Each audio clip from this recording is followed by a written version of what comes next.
Welcome, dear viewers, to our channel dedicated to presenting the most thrilling and mysterious stories. Tonight, we bring you one of the strangest and most horrifying crimes that shook the city of New Orleans in 1918, the story of the Axeman of New Orleans.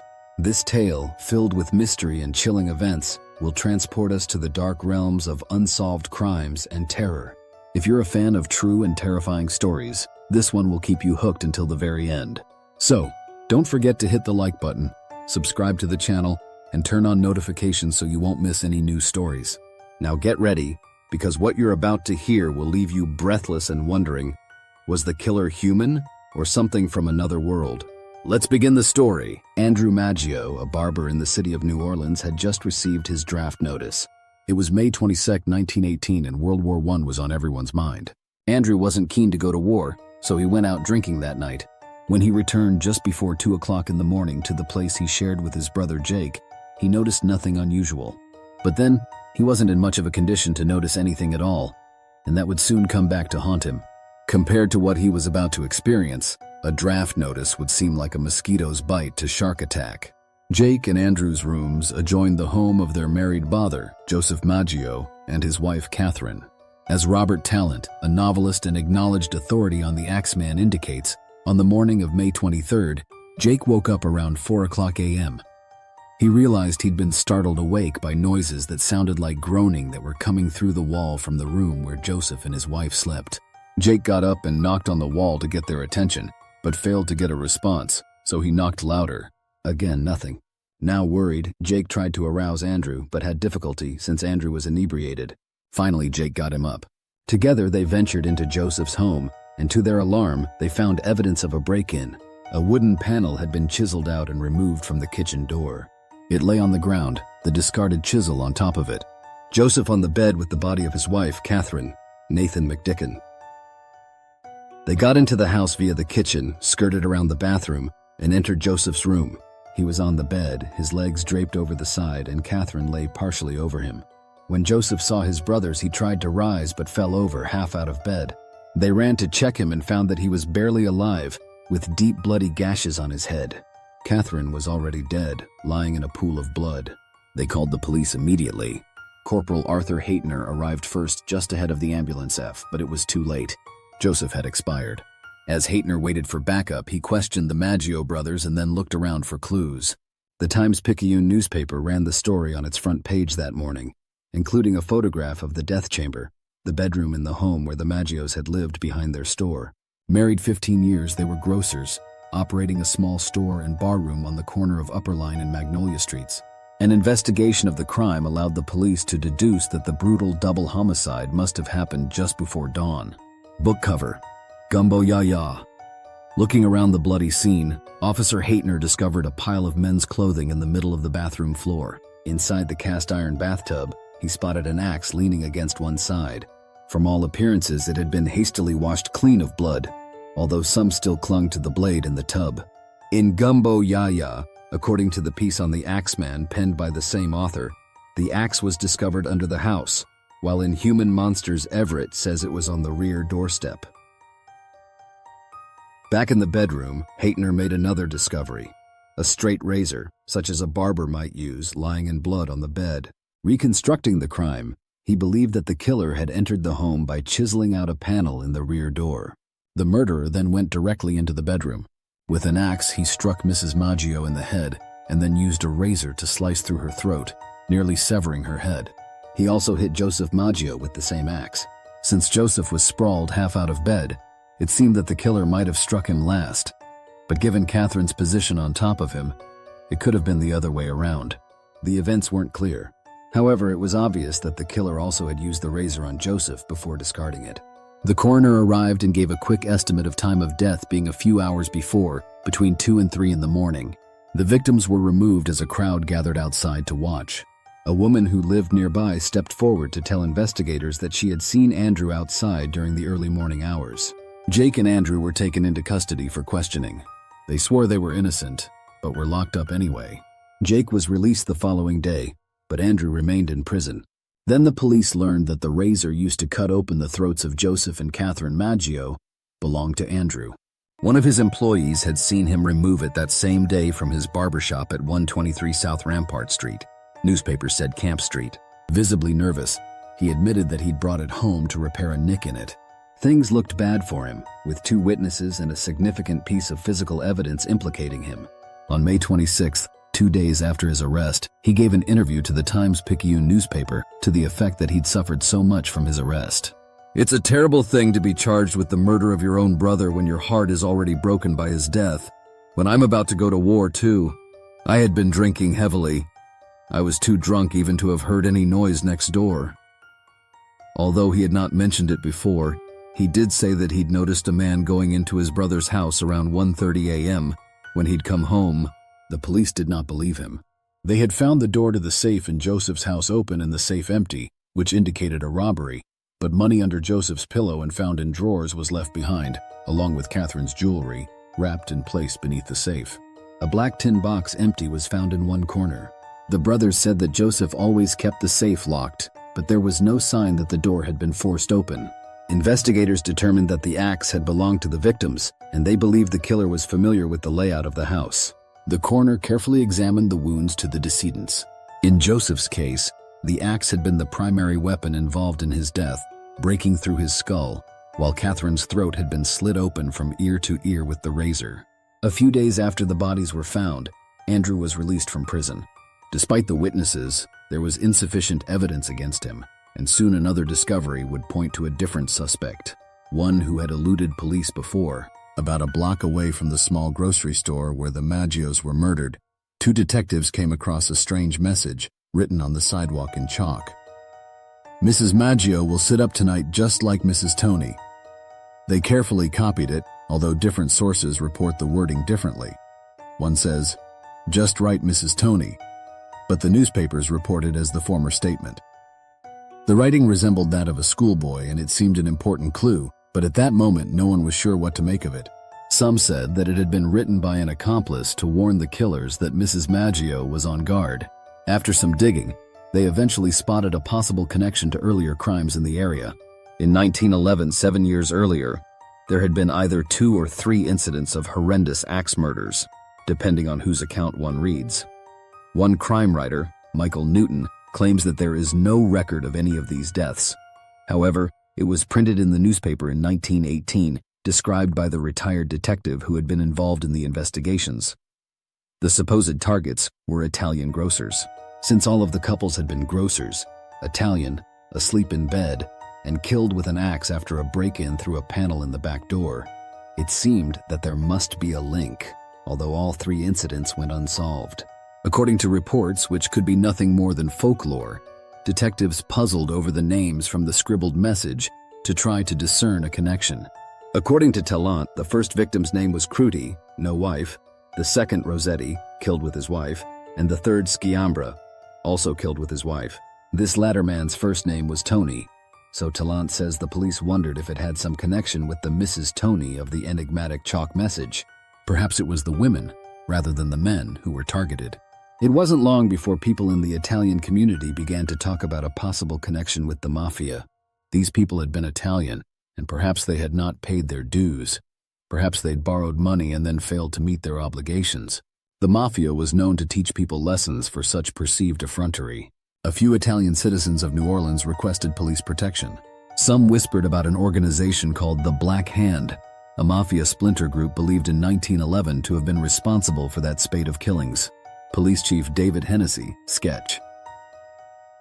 There was a time in New Orleans when organized crime was a dominant force, to the point where much blood had been shed.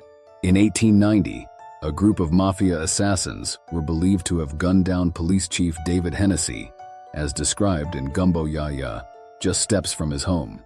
Supposedly, he'd arrested a mafia leader and had threatened to expose the criminal records of others at an approaching trial. They could not allow him to testify. Suspects were arrested, but at their trials, jury members were threatened and bribed, so one by one, each of the men got off. The citizens of New Orleans were incensed at the outcome. They formed a mob, marched on the prison to find those who were left inside, and lynched 11 men that they believed were responsible for the crime. This was done to make a statement to organized crime rather than to exact justice against specific men. The citizens were tired of being pushed around and having their elected officials endangered or corrupted. However, organized crime remained, and the Black Hand was still a secretive force in 1911. The society was so named because those who did not comply with its demands received notes imprinted with a black hand to warn them of terrible reprisals.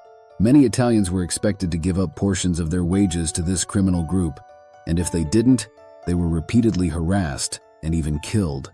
It was believed that the Black Hand offered an assassination school for those who swore loyalty to the society, and there they learned how to intimidate people.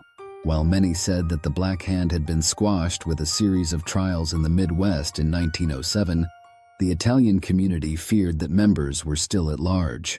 Since the murder of the Maggios was so similar to the 1911 series, there was talk of the resurgence of organized crime, and those rumors would grow and get worse as more events occurred.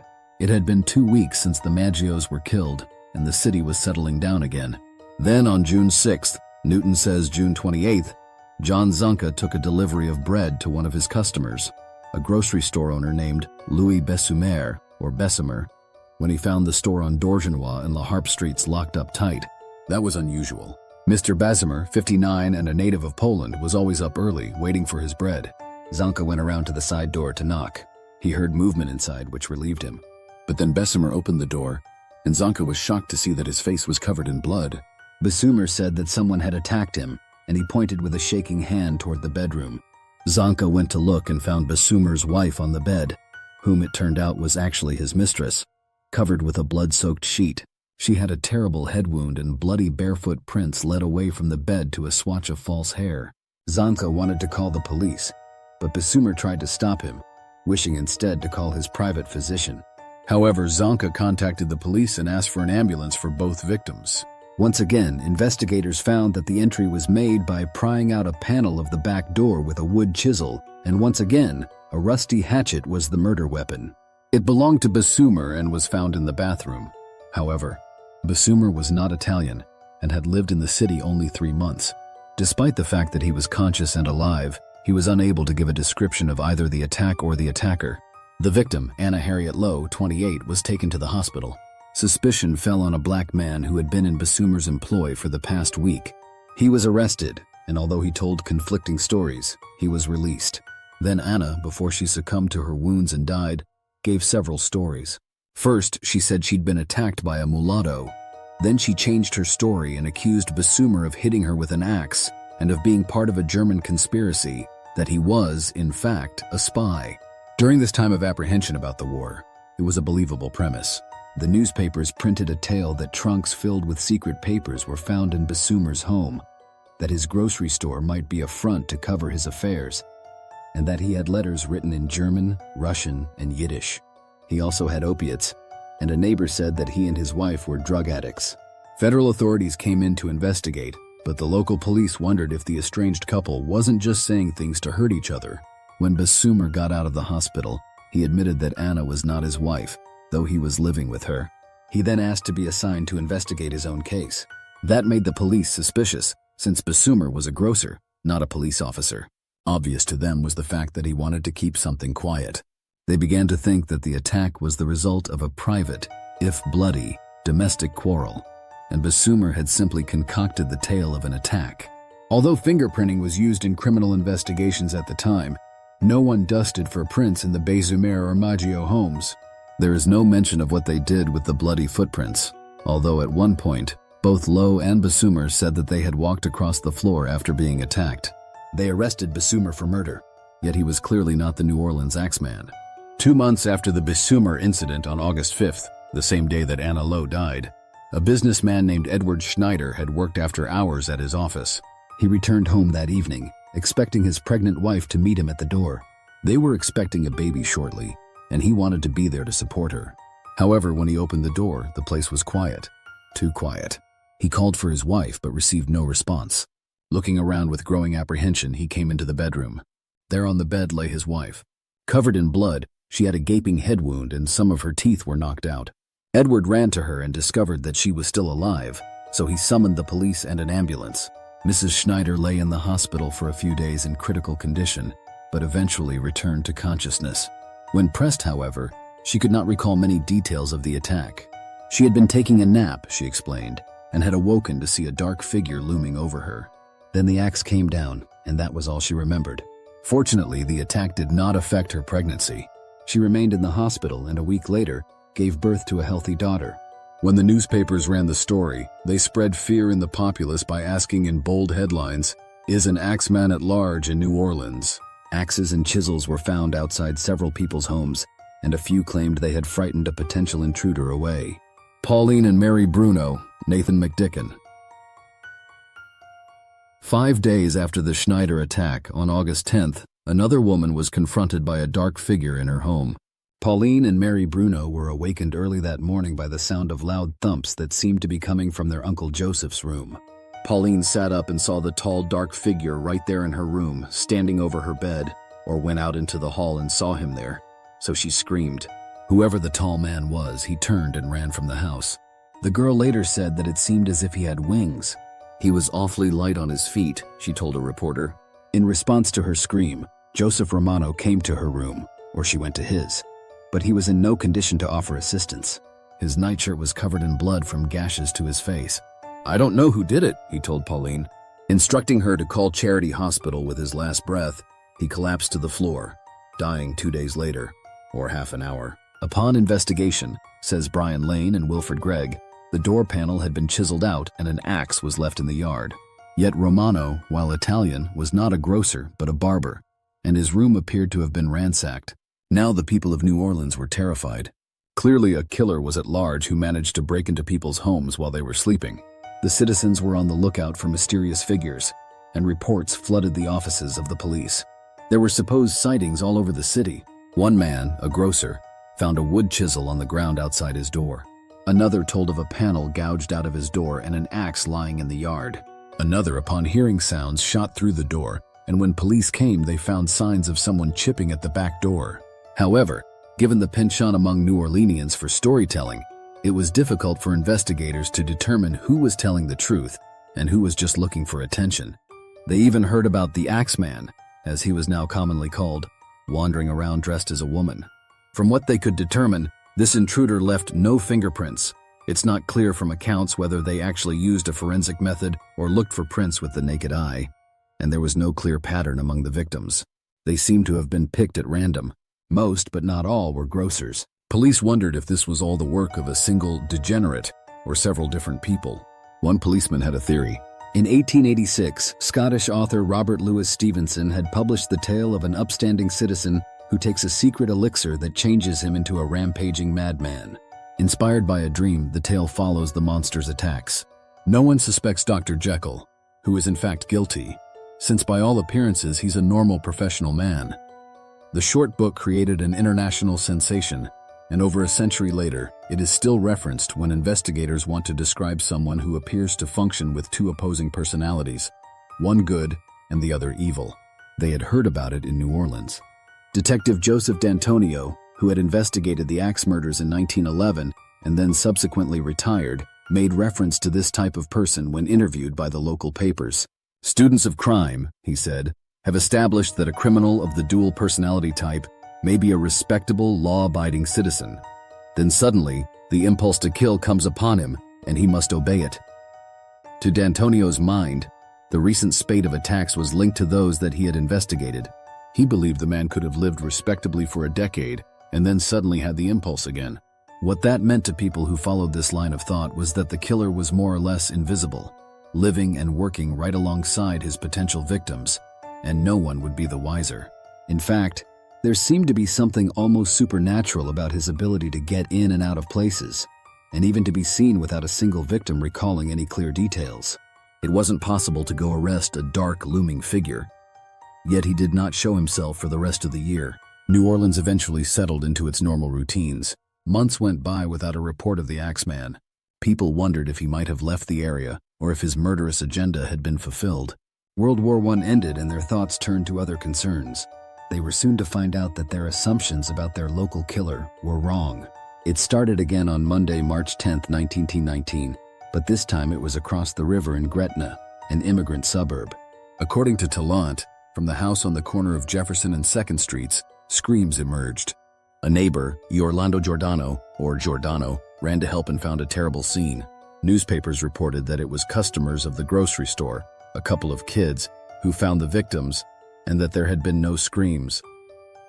Mrs. Rosie Cortimiglia holds her dead child in her arms. Nathan McDicken. Mrs. Rosie Cortimiglia, badly wounded, was holding a dead 2-year-old child, her daughter Mary. Her husband Charles, a grocer, lay in the pool of blood on the floor. Rosie said they had been attacked while they slept. Her dead baby had been sleeping in her arms and was killed by a single blow to the back of the head. Although Charles had grappled with the attacker, neighbors said they had heard nothing. The police combed the house and immediate area, but once again found no evidence. As usual, a panel had been chiseled out of the kitchen door, and it appeared that the attacker had piled timbers by the fence to effect his escape. Later, police looked for fingerprints and found none, but they did locate a blood-stained axe beneath a kitchen doorstep. Money that was right there in the bedroom was not taken, so robbery did not appear to be the motive. The coroner said that the deed was the act of a maniac. When Rosie Cortimiglia recovered from her numerous wounds, which included 5 cuts to the head, she was ready with an accusation. Frank and Orlando Giordano, a father and son who were next-door business rivals of Charles, were arrested. Orlando was the person who had come to help, says Tallant, and now he was one of the accused. Unfortunately, he'd told the coroner's jury a few days earlier that he'd had a premonition that something bad was about to befall his neighbor. Charles had said that a white man had attacked him and did name Frank Giordano, according to newspaper accounts at the time, although several writers insist that he disputed his wife's accusation and even left her over it. Other accounts say that he died in the hospital.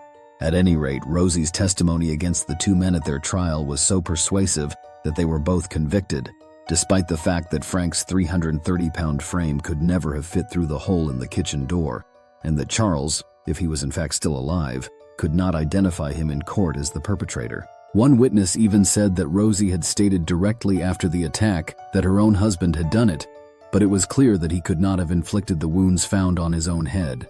In the end, Frank received the death sentence, and his father got life in prison.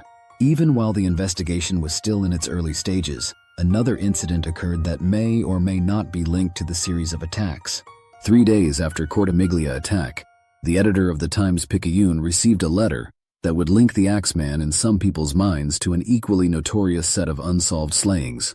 In London in 1888, over a period of 10 weeks, a man brutally murdered 5 prostitutes, often cutting pieces out of them and taking them with him.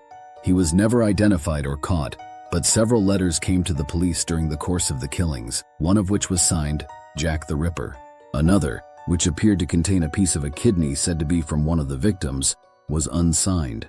It simply said "from hell" and promised more violence. The Axeman's jazz now, it seemed, the Axeman had written a similar missive. The letter is reprinted in total in Tallant's book, in Gumbo Yaya, and in Julie Simon's novel The Axeman's Jazz, named after a whimsical song composed at the time. Dated, Hell, March 13, 1919, it said, "Esteemed mortal, they have never caught me and they never will. They have never seen me, for I am invisible, even as the ether that surrounds your earth. I am not a human being, but a spirit and a fell demon from the hottest hell. I am what you Orleanians and your foolish police call the Axeman. When I see fit, I shall come again and claim other victims. I alone know who they shall be.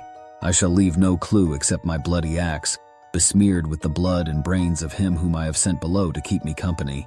If you wish, you may tell the police not to rile me. Of course, I am a reasonable spirit. I take no offense at the way they have conducted their investigation in the past. In fact, they have been so utterly stupid as to amuse not only me but His Satanic Majesty, Francis Joseph, etc. But tell them to beware. Let them not try to discover what I am, for it were better that they were never born than to incur the wrath of the Axeman. I don't think there is any need of such a warning, for I feel sure the police will always dodge me, as they have in the past. They are wise and know how to keep away from all harm. Undoubtedly, you Orleanians think of me as a most horrible murderer, which I am. But I could be much worse if I wanted to. If I wished, I could pay a visit to your city every night. At will, I could slay thousands of your best citizens, for I am in close relationship to the angel of death. Now, to be exact, at 12:15 earthly time on next Tuesday night, I am going to visit New Orleans again. In my infinite mercy, I am going to make a proposition to you people. Here it is. I am very fond of jazz music, And I swear by all the devils in the nether regions that every person shall be spared in whose home a jazz band is in full swing at the time I have mentioned. If everyone has a jazz band going, well then, so much the better for you people. One thing is certain, and that is that some of those people who do not jazz it on Tuesday night, if there be any, will get the axe. Well, as I am cold and crave the warmth of my native Tartarus, and as it is about time that I leave your earthly home, I will cease my discourse. Hoping that thou wilt publish this, and that it may go well with thee, I have been, am, and will be the worst spirit that ever existed either in fact or realm of fantasy. The Axeman, whether a prank or the real thing, people took the letter seriously. It's been said that, while the residents of the Big Easy will use any excuse for a party, there has never been a louder, more raucous evening than that St. Joseph's night on March 19th. One host issued the Axeman an invitation, promising him 4 scalps, but insisting he abide by protocol. He could come through an open bathroom window, so would he please leave the door alone? And no one was murdered that night. Around this time, in April, Louis Bessumer went on trial, but now the war was over and no one cared if he was a spy. The coroner testified that only a man much stronger than Bessumer could have inflicted on himself the wounds that Bessumer had, so the jury took 10 minutes to acquit him of the murder of his common-law wife. Then, on August 10th, another Italian grocer suffered an ordeal. While he slept, Steve Bocca was hit with an axe. He stumbled from his home to get help from a friend. Although Bocca recovered, he had no memory of the details of the attack. A panel had been chiseled from his door and the axe left in his kitchen. Nothing had been taken. Then 3 weeks later, on September 3rd, the Axeman, or someone, gained entry to the home of Sarah Lauman, but not through a door panel. The 19-year-old girl was found unconscious in her bed, with multiple wounds to her head. A bloody axe was left outside an open window.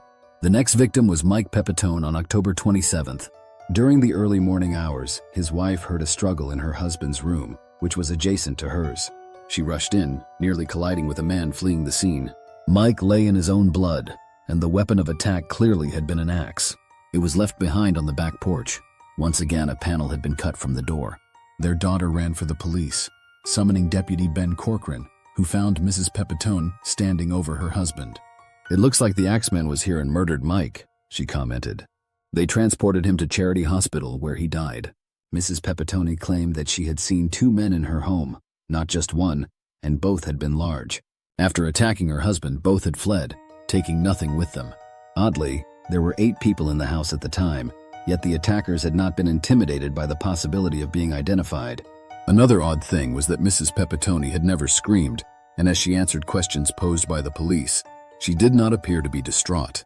A newspaper, The States, offered a speculation about the killer, wondering whether he was a fiend, a madman, a robber, a sadist, or some supernatural entity. It was a question that others were asking as well. People had noticed that the door panels removed from each crime scene were too small for a grown man to get through. Nor could he have reached in to unlock the doors, and anyway, the doors were always found locked. How did he get in and out unless he was other than human? Superstitions around New Orleans were not uncommon, as depicted in the folklore accounts in Gumbo Yaya. People spoke of needlemen, who stabbed women into unconsciousness and carried them off. Then there were the Black Bottle Men, who killed patients at the hospital and then gave the body over to medical students. More mysterious was the Gown Man, who wore a long black gown and rode in a black car, looking for girls out alone. Some who feared him believed he was a malicious type of ghost. He was just as likely to jump out of a tree as pull up in his car, similar to the Domino Man in Gentilly, a New Orleans suburb. Wearing a white hooded robe, he'd leap in the midst of groups of girls and send them running. Then in 1914, as reported in Gumbo Yaya, someone dubbed Jack the Clipper managed to cut off the locks of 3 schoolgirls. More cases were reported and girls began to protect themselves. Jack vanished as quickly as he had come. It was no surprise then when many New Orleans residents began to speak of the Axeman as a spirit, a devil in their midst, especially when one witness said they had seen him dressed in black, wearing a black slouch hat. He was tall and thin, like most good phantoms. Journey into Darkness, Ghosts and Vampires of New Orleans. It is partly for these reasons that Kalila Smith, New Orleans historian and author of Journey into Darkness, Ghosts and Vampires of New Orleans, collects tales about the Axeman. "I was interested because I wrote about vampire stories that had been documented in town," she explains. and I was intrigued with statements from an eyewitness that the Axeman had disappeared as if he had wings. Then there was that letter about him being a spirit. They never found a murderer, and in some instances there was no sign of break-in. It was a mysterious rash of murders in the city, and I went with the idea, what if he wasn't actually human? New Orleans has a history of people going crazy. In the late 1800s, there was a voodoo craze, where people killed each other because they thought someone had put a spell on them. We've had periods like that. It's possible that these attacks could have been by someone who believed he was superhuman. Homicidally deranged people can have such delusions of grandeur. Yet he did make a dare that they wouldn't catch him, and they didn't. The murders were never solved. During the 1980s, when New Orleans was considered the murder capital of the country, I had hoped to write about these unsolved murders. But I think the story has gotten distorted by fiction writers, and some of the facts are embellished. It's hard to know what really happened. Yet there are some who say the Axeman was identified and killed. On December 7, 1920, Mrs. Cordemelia, who had contracted smallpox, apparently had an attack of conscience. She retracted her accusation against the Giordanos, admitting quite dramatically in the newspaper offices that she had lied. A saint had visited her, she claimed, who had instructed her to redeem herself. She begged their forgiveness. Both men were released. Then the police received a report about an incident in Los Angeles, California, that had occurred on December 2nd. Apparently, Mrs. Mike Pepitone, dressed in black, had accosted a New Orleans resident named Joseph Mumfre, stepping out from a shadowed doorway to shoot him. He dropped dead on the sidewalk, and she waited for the police to come and arrest him. She insisted that she had seen him running from her husband's room the day he was killed. Mumfre did have a criminal record, and during the hiatus between 1911 and 1918, and from the last murder in 1918 until the first murder in 1919, he had been in prison. During the time of each of the murders, he had been free.